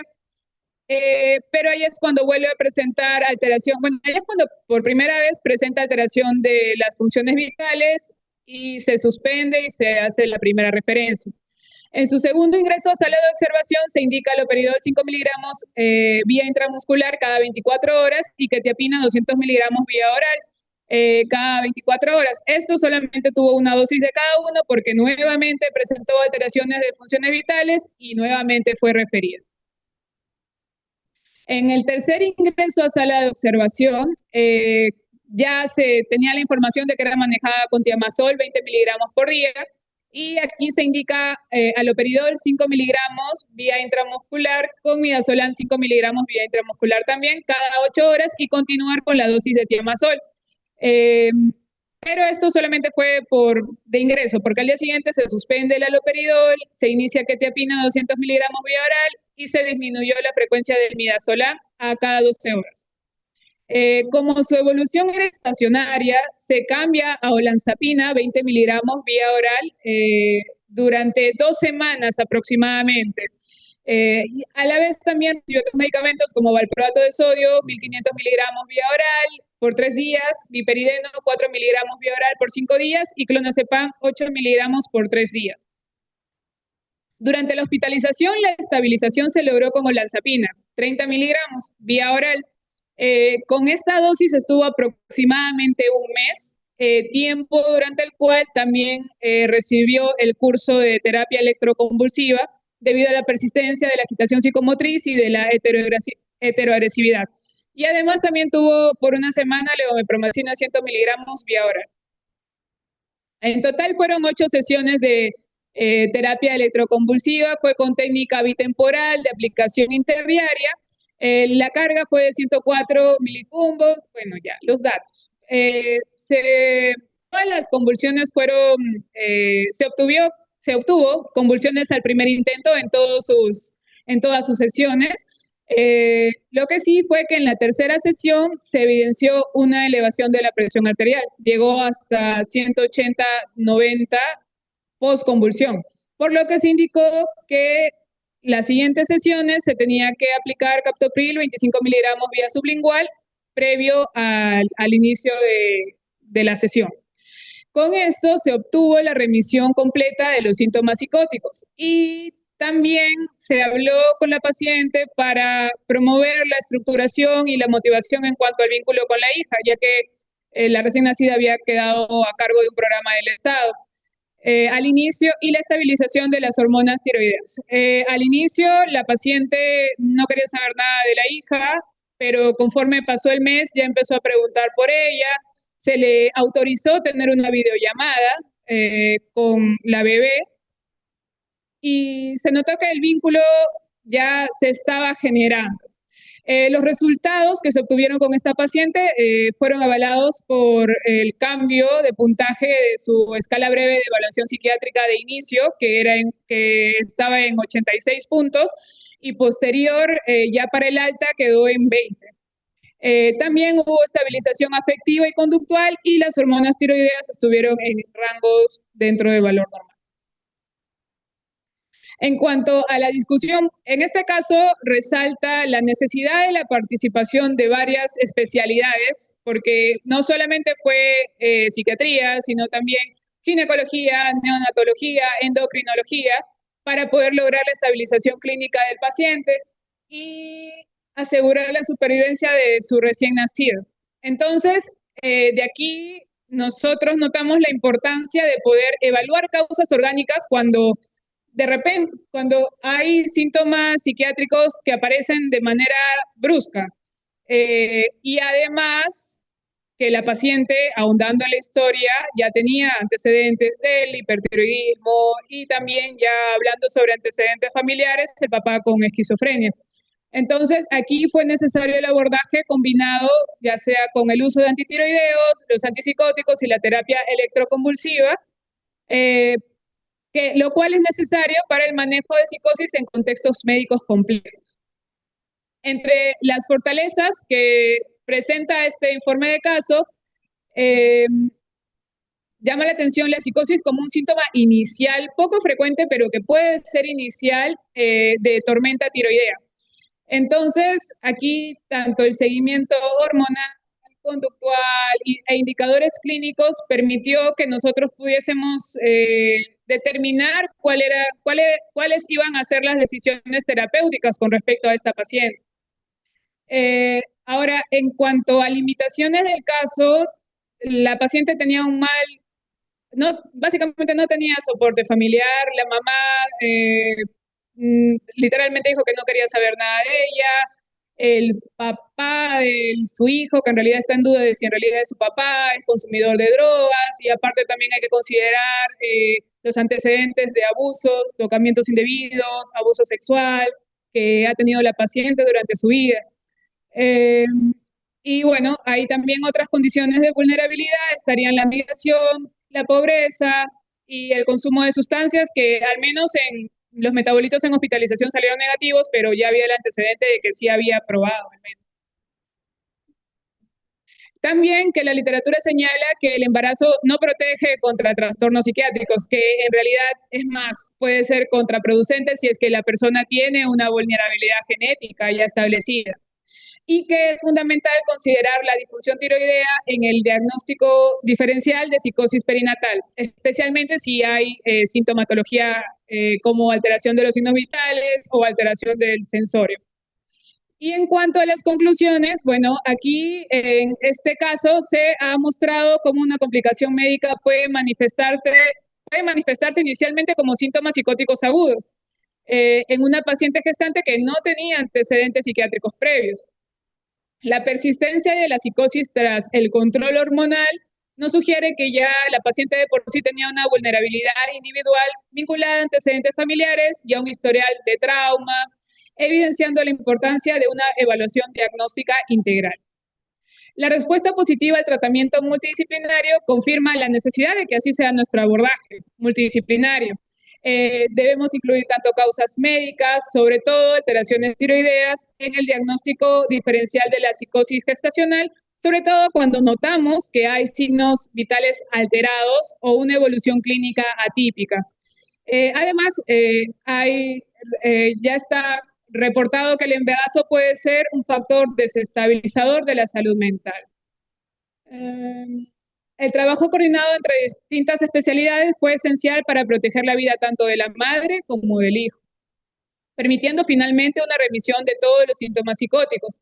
Aquí se necesitó la combinación de terapia farmacológica y de la terapia electroconvulsiva, pero debemos tener en cuenta que el riesgo de recaída en este paciente es alto debido a que tenía un entorno familiar desfavorable y esto subraya la necesidad de seguimiento ambulatorio. Sin embargo, en esta paciente se intentó el seguimiento ambulatorio, pero la única persona que teníamos para poder comunicarnos era su mamá, y ni bien nosotros nos presentábamos como parte del hospital, colgaba la llamada. Y ya para finalizar, en la última entrevista que se tuvo con la paciente, ella nos refirió que no recordaba los episodios por los cuales ella fue internada. Sin embargo, gracias a la psicoeducación, ella fue entendiendo que probablemente toda su sintomatología haya sido resultado del no tratamiento regular de su hipertiroidismo. Y ella refirió sentirse mejor, tranquila y con el deseo de cuidar a su hija, continuar con sus controles médicos y cumplir con el tratamiento, lo que obviamente es clave para su recuperación y adherencia futura. Gracias.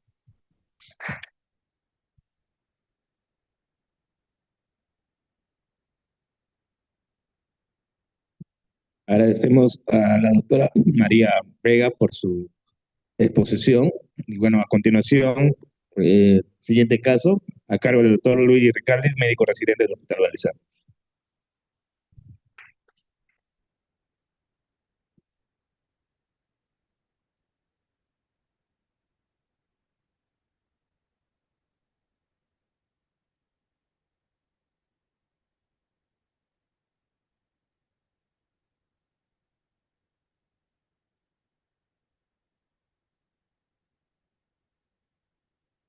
Bueno, buenas tardes con todos. Primero agradecer por la invitación a esta jornada científica del Hospital Emilio Valdizán.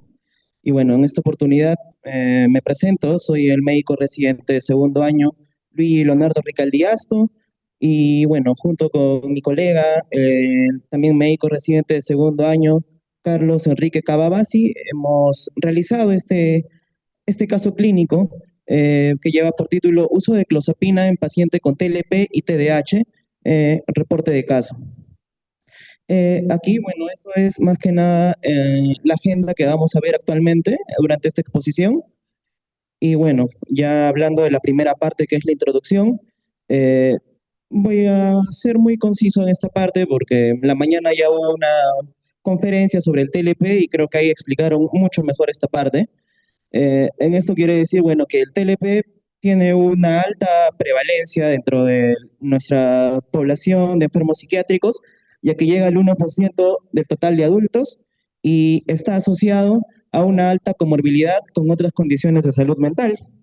Además, hay que tener en cuenta de que el TLP va a representar un importante porcentaje de las atenciones por múltiples servicios de salud, ya sea en consulta externa, hospitalización o en las emergencias psiquiátricas.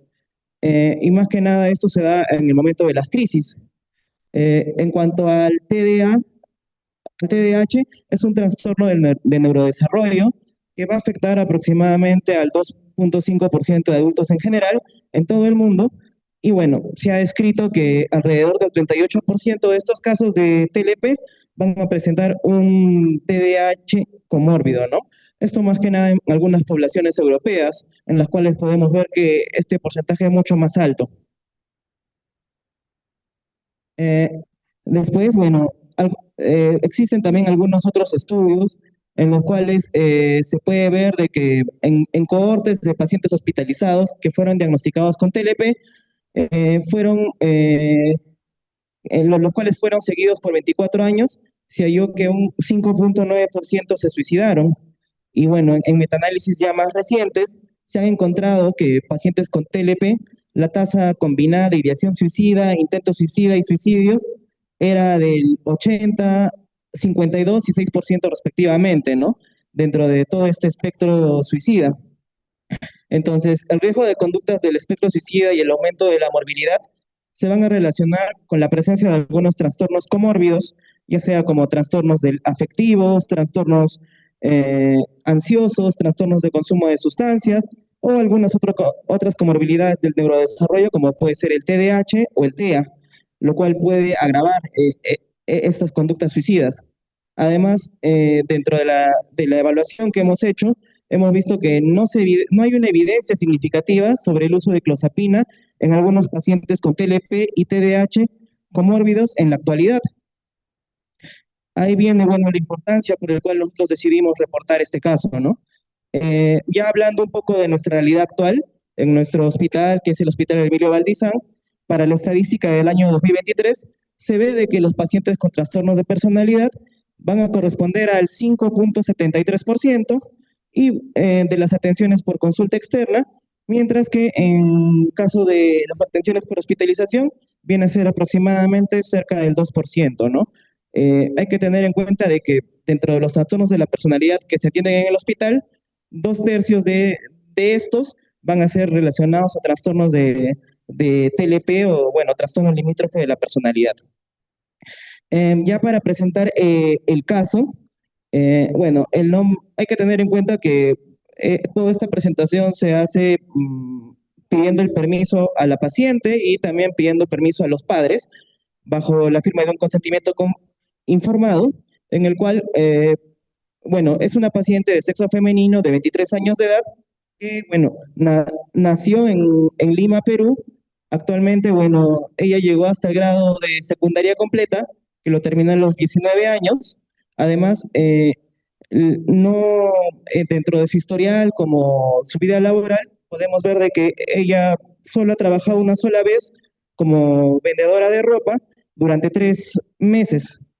En cuanto a las hospitalizaciones que esta paciente ha tenido, son 8 veces en instituciones públicas y una en una casa de reposo. Y en promedio, esas estancias fueron de 35 días. En cuanto a los antecedentes personales, bueno, en la parte perinatal es un embarazo no deseado ni planificado. Se sabe, bueno, que durante la gestación la madre tuvo diferentes discusiones con el padre, ya que el padre no quería tener una hija, porque su primera hija tenía el diagnóstico de trastorno del espectro autista y retardo mental moderado. Entonces, él se encontraba bastante molesto al momento de la gestación de su esposa. En cuanto a los antecedentes sexuales, la paciente niega haber iniciado su vida sexual, pero sí se conoce que ella sufrió de tocamientos indebidos por parte de un amigo de su hermana, de un primo y de su abuelo paterno. Además, en la parte de educación, sabemos que la paciente tenía muchas dificultades en el colegio desde inicial, ya que se frustraba con facilidad, tenía múltiples discusiones con los compañeros de clase, además de que la paciente no podría permanecer mucho tiempo sentado en su asiento, ¿no? En su carpeta. Esto le generaba discusiones con la profesora, con sus compañeros, ya que cuando estos no le hacían caso, ella pasaba a agredirlos, incluso a insultarlos en muchas oportunidades. Y esto se fue manteniendo durante su vida en primaria y en secundaria. En secundaria en cuarto de secundaria hubo una dificultad, ya que la paciente repitió de año. La madre refiere que fue por la enfermedad que ella padecía, que en este caso son sus problemas de salud mental, ya que en ese tiempo la paciente fue hospitalizada 3 veces y no podía asistir al colegio, ¿no? Entonces, lamentablemente, reprobó ese año. Luego, cuando acabó el colegio, la paciente intentó realizar distintos estudios técnicos, pero llegó a abandonarlos, ya que se le hacía muy difícil mantener la atención y concentración al momento de las clases. Entonces, presentaba esta dificultad. Entonces, llegó a abandonarlos. En cuanto a antecedentes familiares, tenemos que, bueno, que la hermana que es 2 años mayor que ella, sufre de un trastorno del espectro autista con discapacidad intelectual moderada. Además, sabemos de que el padre tiene una dependencia al consumo de alcohol. Ya para relatar la enfermedad, cuando la paciente tenía 12 años, se inició, bueno, inició con las autolesiones, ya que ella sacaba la cuchilla que tienen los sacapuntas y se realizaba cortes en muslos y brazos, que eran lugares donde la madre no podía ver que se los realizaba, y bueno, esto lo hacía en el colegio, ¿no? Y decía que lo hacía para sentirse bien y lo hacía en compañía de otros compañeros del colegio, ¿no? Además, en ese tiempo la paciente tenía algunas dificultades como bullying en el colegio, ya que la paciente sufre de obesidad grado 1, y bueno, además las discusiones de los padres por la salud de la hermana mayor y por problemas económicos, ¿no? Entonces, en ese tiempo se le da tratamiento con sulpiride, 600 miligramos al día, risperidona, 4 miligramos al día, y carbonato de litio, 900 miligramos al día. Este tratamiento fue irregular, según lo que refieren los familiares, además que no notaron una mejoría parcial, ya que a pesar de esto, si bien es cierto, había disminuido un poco las conductas autolesivas, pero igual la seguía practicando mientras los padres no estaban al tanto del cuidado de la paciente. Ya más adelante, a los 15 años de edad, se presenta el primer intento suicida de la paciente, y esto se dio en el contexto de que la paciente, bueno, se define como homosexual, y en ese momento trató de acercarse y de declararse a una de sus compañeras de colegio, y esta persona la rechazó. Entonces, en ese momento ingirió una cantidad indeterminada de pastillas, requiriendo lavado gástrico, y posterior a esto, la paciente ha sido hospitalizada 3 años, en 3 ocasiones durante ese año, ¿no? Eso fue cuando ella estaba en cuarto de secundaria, y es el momento en el cual ella lamentablemente reprueba el año por esas hospitalizaciones. No contamos con la medicación que tomaba en ese tiempo, ya que la paciente en ese momento se atendía en otro hospital y los padres no recuerdan cuál era la medicación que tomaba en ese tiempo. Ya más adelante, avanzando en la adolescencia, a los 17 años, ella ingresa por primera vez al pabellón de damas del Hospital Emilio Valdizán. En esa oportunidad estuvo hospitalizada 39 días, ingresa también por ideas autolesivas y suicidas. En esa oportunidad la paciente también había ingerido una cantidad muy alta de pastillas, aproximadamente 80 pastillas, no se recuerda cuál era cuáles eran estas pastillas, y bueno, durante esa evolución durante ese tiempo la paciente estuvo con tratamiento con decanoato de haloperidol, 100 miligramos al mes, carbonato de litio 1200 al día, valproato de sodio 2000 miligramos al día, y se inició con aripiprazol hasta llegar a 30 miligramos al día. Durante ese tiempo, la evolución durante los 5 meses fue estacionaria, y bueno, ya avanzando en el tiempo, la paciente dejó el tratamiento, o era irregular, mejor dicho, no lo tomaba todos los días, a veces sí, a veces no, los padres tampoco se encargaban de supervisar la medicación. Entonces la paciente como que en este tiempo entra en un vacío y tomaba la medicación de vez en cuando y no acudía a sus controles. Ya para los 19 años, en su quinta hospitalización, la paciente ya presenta autoagresividad, empieza a golpearse la cabeza de forma abrupta contra el escritorio de la estación de enfermería. Esto pasa en el Hospital Emilio Valdizán, por lo cual se decide cambiar a la medicación en ese momento, ¿no? Se cambia a quetiapina 100 miligramos al día, fluoxetina 40 miligramos al día, levomepromacina 300 miligramos al día, y se mantiene el aripiprazol, ¿no? 30 miligramos al día. En esto, bueno, se reporta que hay una mejoría parcial en cuanto a la ideación suicida, pero en esta etapa sí la medicación fue mucho más controlada por los padres. Ya más adelante, a los 20 años, en la sexta hospitalización, se evidencia que la paciente tiene concentración e inquietud, problemas en la concentración e inquietud motriz, ya que en ese momento se intentó que la paciente haga psicoterapia, inicie la terapia DBT, pero lamentablemente mantener la atención y la concentración se le hacía muy difícil, además que era demasiado intranquila. Entonces no pudo recibir ese tipo de tratamiento, ¿no? Entonces en ese momento es donde se instaura la atomoxetina, se llega hasta 800 miligramos día, y bueno, su estancia hospitalaria fue de 20 días en esa oportunidad. Ya para los 21 años, la paciente tiene otro intento suicida, este es el más fuerte de todos, en el cual ella se lanza de un puente peatonal de una avenida muy concurrida de la ciudad, En ese momento la paciente refería que lo hizo porque había escuchado voces.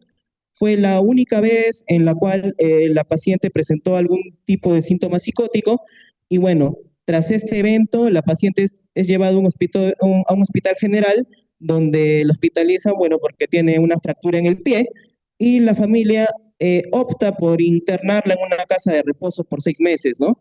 Dentro de esta casa de reposo se mantenía el tratamiento anterior y bueno, la familia refiere que en algún momento se intentó darle, sí, se le dio ketamina endovenosa, ¿no? En 3 oportunidades. No se sabe la dosis ni cómo fue este tratamiento, pero la familia recuerda que llegó a recibir ketamina en esa oportunidad.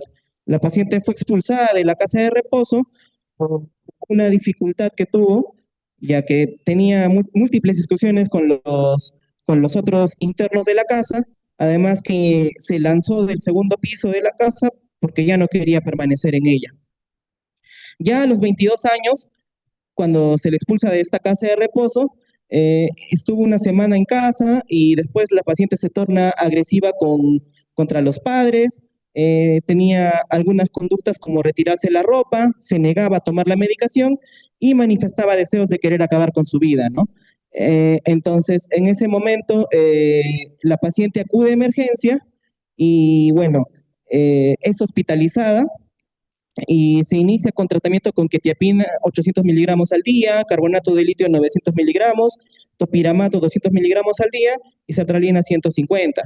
En esa misma hospitalización, aproximadamente 2 semanas después, la paciente escapa del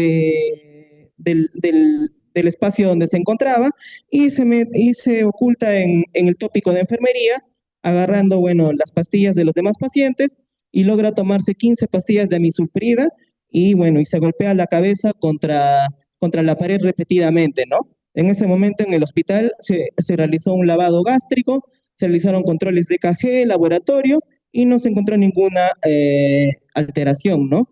En ese momento es donde se inicia el tratamiento con clozapina, el cual se fue subiendo gradualmente hasta llegar a 400 miligramos aproximadamente en un mes.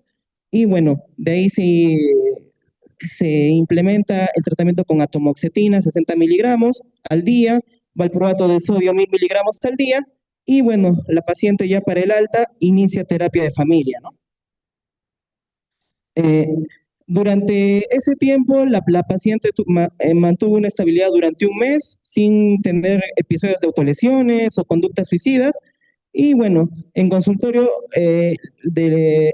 externo le cambian la medicación, ¿no? Se le suspende la clozapina y la tomoxetina y se vuelve, bueno, el tratamiento con quetiapina 200 miligramos, valproato de sodio 1000 miligramos y fluoxetina 40 miligramos, ¿no? Además que se recomienda el inicio de terapia DBT e inicia DBT en una institución privada. Y 10 días antes de este ingreso, notan que la paciente se empieza a aislar de la familia, ya no quiere acudir a sus terapias DBT, además que 7 días antes de que ingrese se toma 45 pastillas entre fluoxetina, quetiapina y valproato, va al baño de la casa y se realiza múltiples cortes en el antebrazo izquierdo con una hoja de afeitar y ella refiere que lo hizo con el fin de acabar con su vida. En casa, ya después a esto, la paciente la llevan a un hospital, estuvo hospitalizada por 2 días, se le realizó el lavado gástrico y bueno, en casa la paciente permanecía bajo los efectos de los medicamentos, estaba con somnolencia, tenía dificultad para comunicarse con los familiares, entonces a los 2 días notan que cuando hablaba se tornaba agresiva con los padres y con la hermana. Entonces, por ese motivo, la vuelven a traer por emergencia a nuestro hospital. Eh, en esa oportunidad, la paciente, mientras era entrevistada en emergencia, sale corriendo del consultorio de este ambiente del hospital y se va corriendo con dirección al estacionamiento. Intenta escapar trepando la pared y bueno, tuvo que ser contenida por el personal técnico del hospital, ¿no?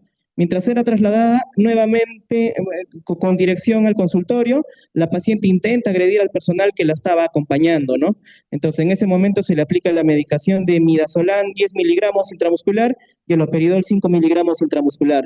En ese momento, bueno, al examen mental, la paciente tenía, bueno, la tensión disminuida, eh, tenía ideas, más que nada, realizaba ideas tanáticas estructuradas, no presentaba síntomas psicóticos y bueno, eh, se decide hospitalizarla en sala de observación, donde estuvo aproximadamente 7 días. Aquí es donde se le da el tratamiento con clozapina 100 miligramos día, risperidona 2 miligramos día y escitalopram 10 miligramos día. Ya en esta hospitalización eh, se opta por reiniciar la titulación con clozapina. Otra vez se inicia el tratamiento con clozapina, llegando hasta 300 miligramos al día, siempre bajo los parámetros que se deben evaluar cuando se inicia un tratamiento como este, ¿no? Con controles de laboratorio, con EKG y algunas otras pruebas, ¿no?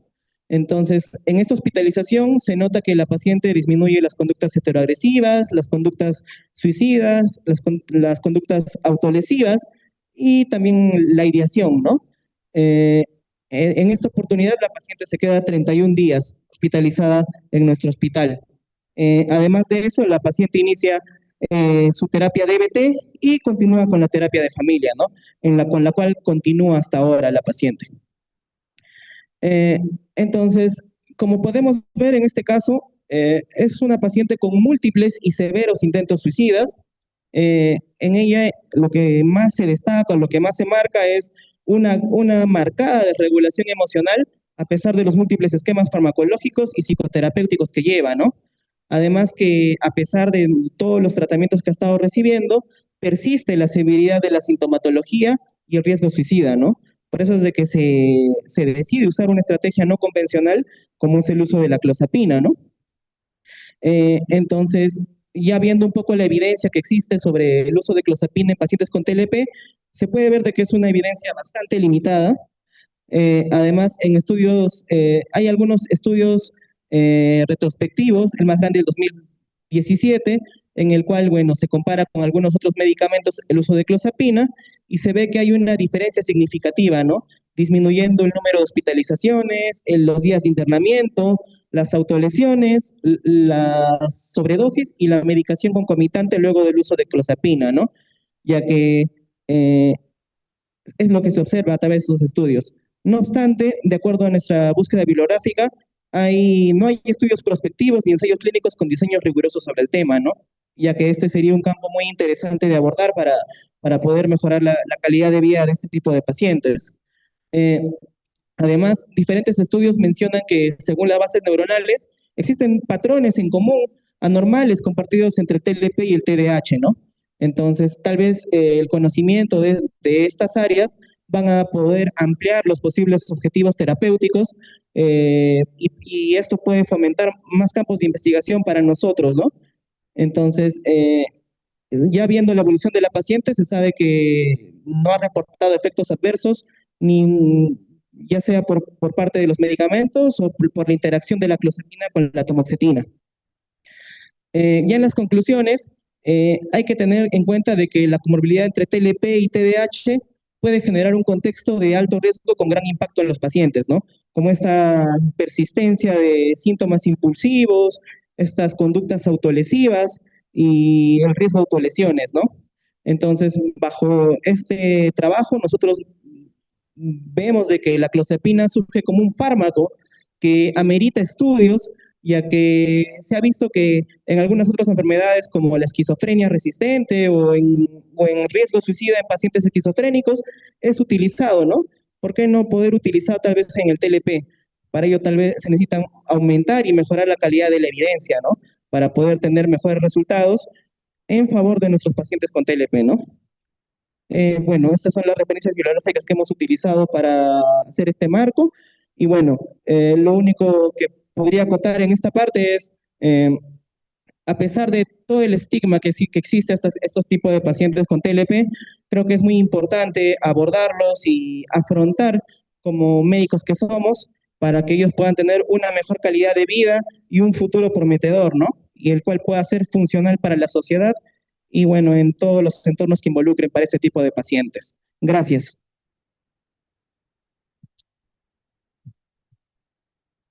Muy bien, agradecemos al doctor Luis Ricaldi Asto, que es médico residente de segundo año del Hospital Valdizán, por su disertación y presentación de caso.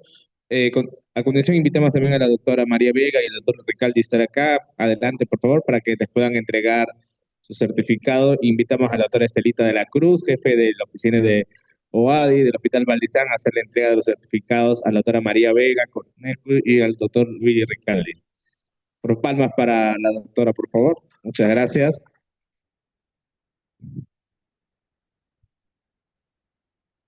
Muy bien, agradecemos la ponencia de la doctora María Vega Cornejo y del doctor Luigi Recaldi. Ellos han presentado 2 reportes de caso, ¿no? Lo que se está haciendo en el hospital estamos haciendo investigaciones básicas, presentando sobre todo reportes de casos que sientan las bases para poder seguir investigando. Agradecemos a la doctora María Vega por su participación en la jornada científica con su tema psicosis persistente en gestantes en el contexto de tormenta tiroidea. Muchas gracias, doctor. Y agradecemos al doctor Luigi Ricaldi con su tema clozapina en TLP y TDAH. Muchísimas gracias.